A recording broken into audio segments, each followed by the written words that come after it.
சபா மாநிலத்தின் 17வது தேர்தலுக்கு Barisan national முழுமையாக தயாராக உள்ளது என்று பிஎன் பொதுச் செயலாளர் டத்தோஸ்ரீ டாக்டர் ஜம்ரி அப்துல் காடிர் நேற்று புத்ராஜயாவில் உறுதிப்படுத்தினார்.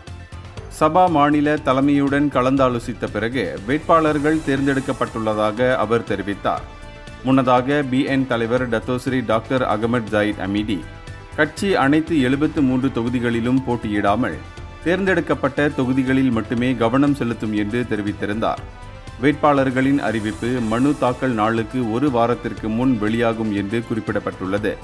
தேர்தல் ஆணையம் நவம்பர் 15ஆம் தேதி மனு தாக்கல், நவம்பர் 29ஆம் தேதி வாக்குப்பதிவு மற்றும் நவம்பர் 25ஆம் தேதி ஆரம்ப வாக்குப்பதிவை அறிவித்துள்ளது. வேட்பாளர்கள் பட்டியல் தயாராகவும் தேர்தல் தயாரிப்புகள் முடிவடைந்த நிலையிலும் பிஎன் தனது தனித்துவமான வியூகத்தை வெளியிட சரியான தருணத்திற்காக காத்திருக்கிறது. இந்தியர்களின் இதய குரல் மக்களோசை.